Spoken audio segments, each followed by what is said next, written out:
بسم الله الرحمن الرحيم نحمده ونصلي على رسوله الكريم أما بعد السلام عليكم ورحمة الله وبركاته, my dear brothers and sisters. Inshallah, in today's episode we will conclude the poem that we started a few weeks back.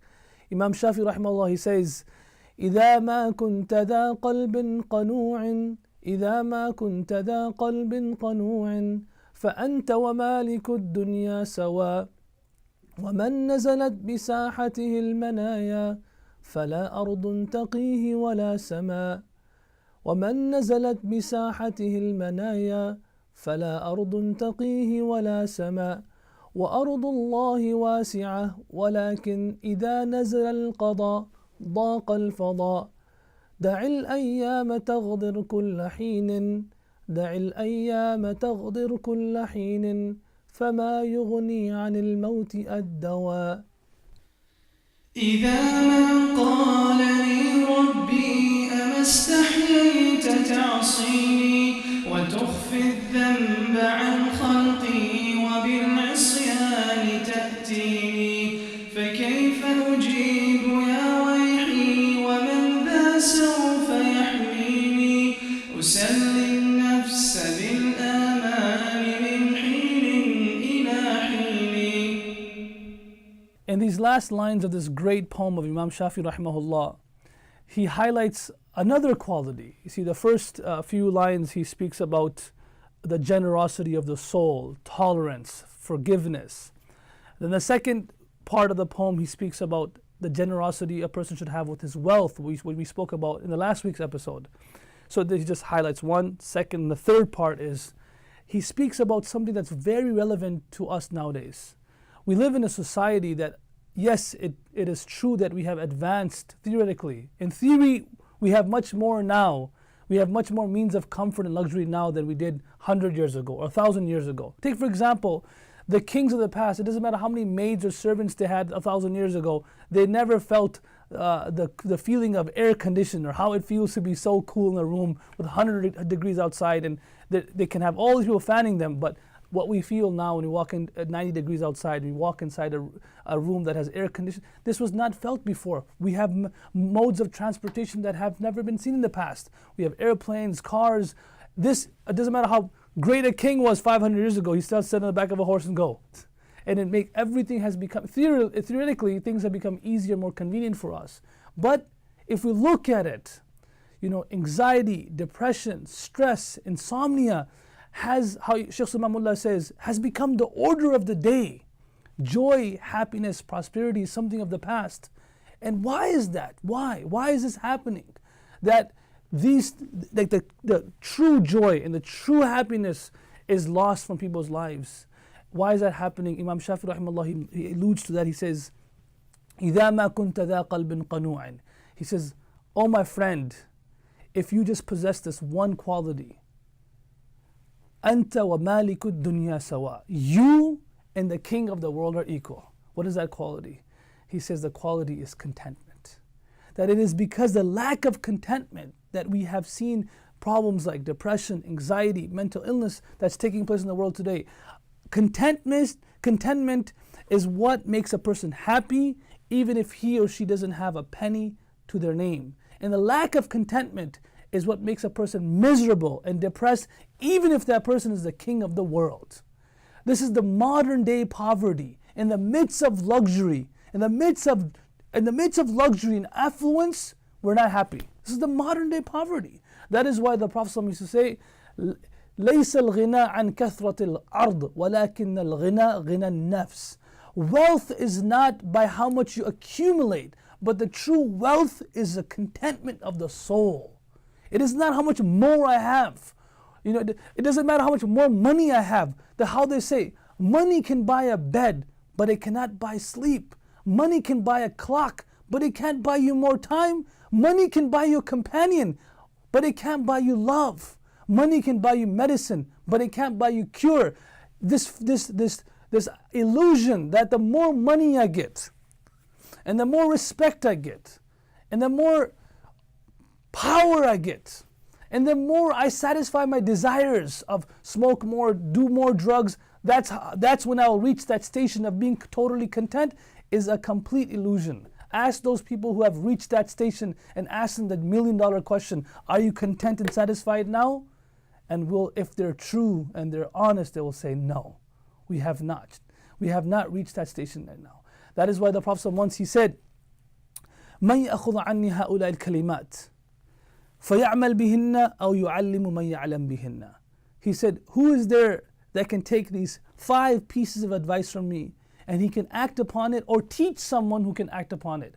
And in this we're taught that we can learn things and have an aspiration to be a teacher. It is okay to aspire to be a teacher, because the Prophet is bu'ithtu mu'alliman. He said, I was sent as a teacher, but it's not okay to aspire to be famous. That's a different story. That's a disease. But to aspire to be a teacher, to teach something, is good. He said, who can take this and act upon this, or teach someone who may act upon it? And Abu Hurairah said, Ana ya Rasulullah, I will do that, O Prophet of Allah. And the Prophet said, Ittaqil maharim takun a'badan nas. That stay away from things that are haram, the things that Allah has forbade you from. Don't do the things that Allah said, this is a sin, don't do it. Stay away from those things, sins, and you become the greatest worshipper. That being the greatest worshipper is not about how many rak'ats of taraweeh or tahajjud or how much dhikr you're doing, but the greatest worshipper is the one who stays away from sins. He's the greatest worshipper. The second thing he says, إِرْضَ بِمَا قَسَمَ اللَّهُ لَكَ تَكُنْ أَغْنَى النَّاسِ. Be satisfied and content with that amount of risk or that situation that Allah has put you in. You'll be the wealthiest person walking on the face of the earth. Whatever Allah has given me, I'm content with it. You'll be the richest person, the wealthiest person in the world. As a disclaimer, I don't want to divulge into on a different discussion, but this contentment doesn't mean that, you get a job and you're at it, like say for instance, in that job there's 3-4 positions higher than you, and you get into the 3rd position and you say, you know what, I'm all good here. I'll just chill here for the rest of my life.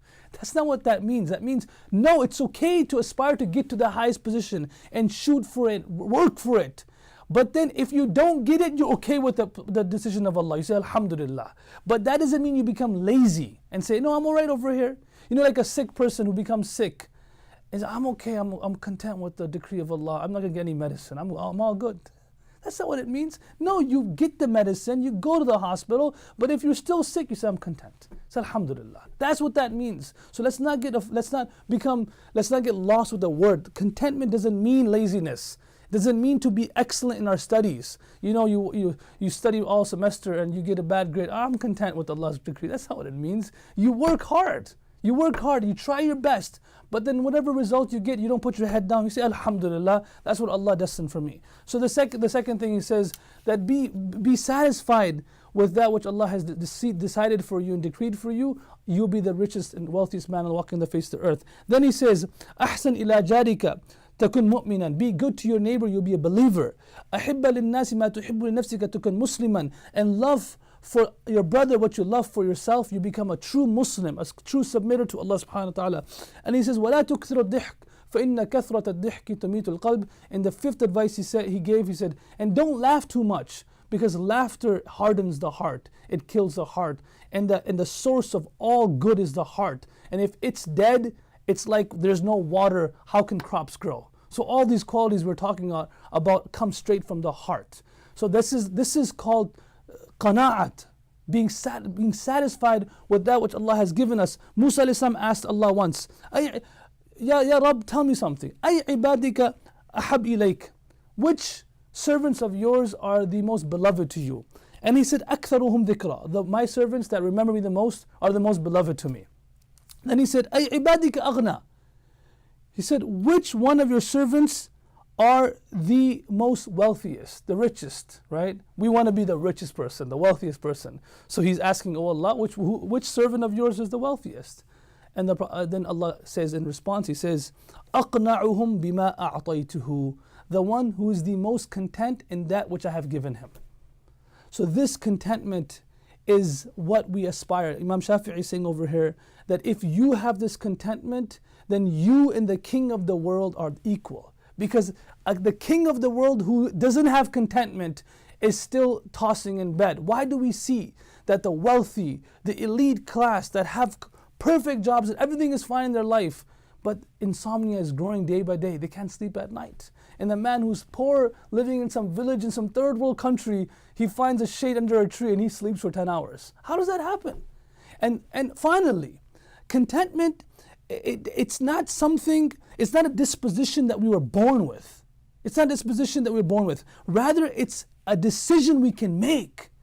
It's a skill that we can learn and attain. It's not like a person, he's born with it so he's cool. No, you can make this. You can refine this skill of contentment, become content, because Benjamin Franklin, he said once, contentment makes the poor man rich and discontent makes the rich man poor. So we can make this decision. The next time we have something, we make the decision of being content. Now, how can we become content?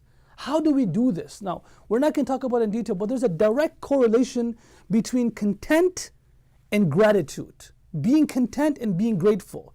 So if we're grateful, grateful people are usually content. And content people are usually grateful. So this is a correlation between the two.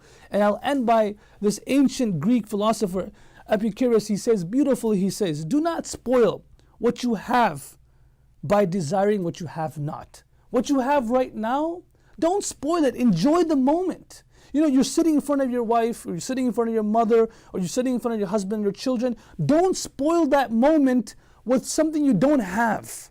You're thinking about a bigger business, or another job, or you're thinking about another friend, or you're thinking about something else. Don't spoil that moment with something you don't have.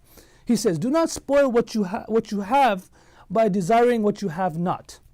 Remember that what you now have was once among the things that you only hoped for. There was a time where you hoped to get married. There was a time, I can't wait till I get married. Can't do it. And then now you're married. But then you're hoping for something else. What you have right now was once something you hoped for. So just be grateful about it, and then you'll become content. Allah make us among those who are content with the decisions of Allah, content with the wealth that Allah has given us, because the greatest skill of life is not accumulation. The greatest skill of life is contentment. Wa akhiru da'wana alhamdulillahi rabbil alameen.